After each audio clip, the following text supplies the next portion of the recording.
नमस्ते।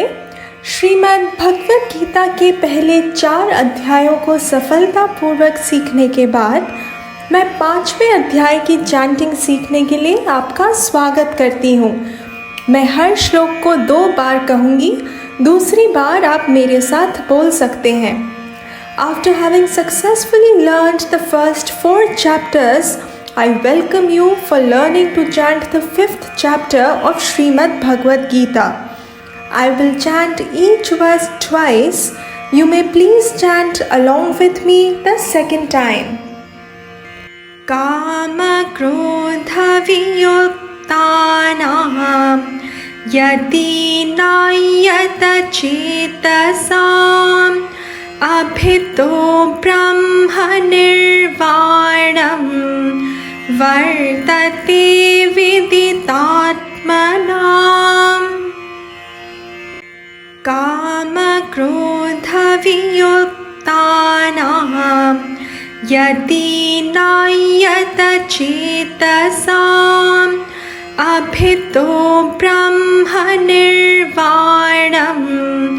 वर्तते विदितात्मनाम्। काम क्रोध से सर्वथा रहित जीते हुए मन वाले और स्वरूप का साक्षात्कार किए हुए सांख्य योगियों के लिए दोनों ओर से शरीर के रहते हुए अथवा शरीर छूटने के बाद निर्वाण ब्रह्म परिपूर्ण है। For renunciates, those who are free from desire and anger, whose mind is under control and who know the self, there is liberation both here and in the hereafter.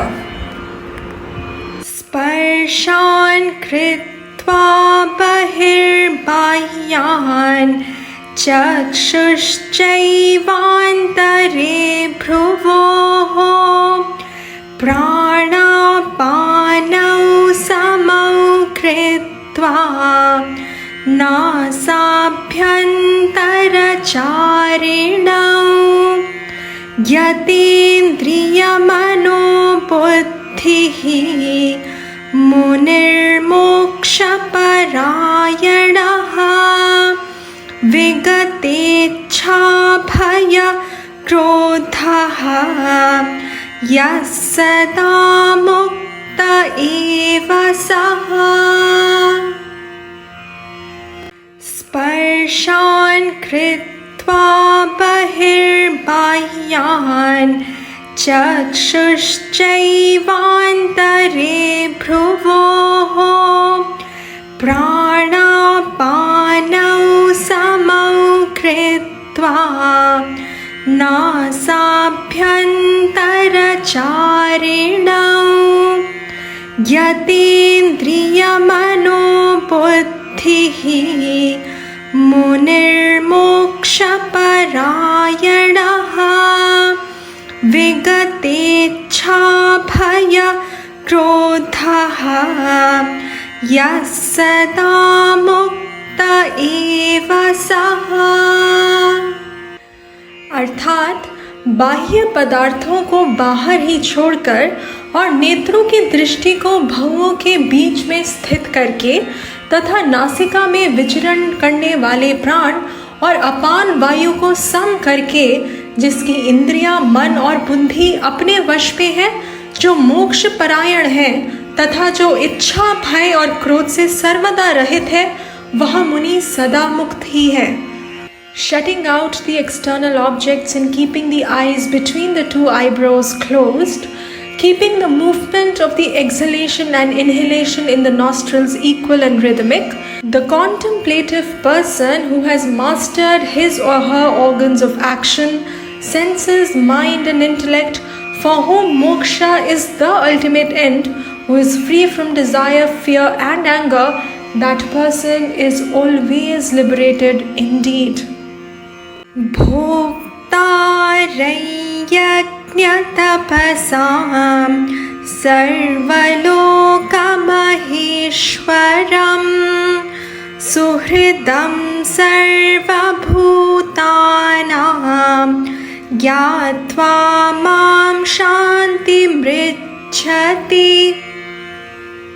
भोक्तारयज्ञ यज्ञतपसां सर्वलोकमहेश्वरं सुहृदं सर्वभूतानां ज्ञात्वा मां शान्तिमृच्छति। भक्त मुझे सब यज्ञों और तपों का भोक्ता, संपूर्ण लोकों का महान ईश्वर तथा संपूर्ण प्राणियों का सुहृद यानी स्वार्थ रहित दयालु और प्रेमी जानकर शांति को प्राप्त हो जाता है। Knowing me as the sustainer of rituals and disciplines, the Lord of all the worlds, friend of all beings, he or she gains peace, that is liberation. Om Tat Sat Iti Srimad Bhagavad Gitasu Upanishadsu Brahma Vidyayam Yoga Shastre Shri Krishna Arjuna Samvade Sannyasa Yogo Nama Panchamodhyaya। अब छठा अध्याय शुरू करने से पहले मैं 5वें अध्याय पर 2 और वीडियोस पोस्ट करूंगी। एक में मैं 5वें अध्याय के सभी श्लोकों को एक साथ बोलूंगी व दूसरी वीडियो में हम साथ में सभी श्लोकों को कहेंगे हिंदी व इंग्लिश अर्थ सहित। तो सुनते रहिए व सीखते रहिए। Now before we start with the 6th chapter, I'll be posting 2 more videos on the 5th chapter. One will have me chanting all the verses of the 5th chapter and the other will have the guided chanting of all the verses with meaning in Hindi and English. So stay tuned and keep learning.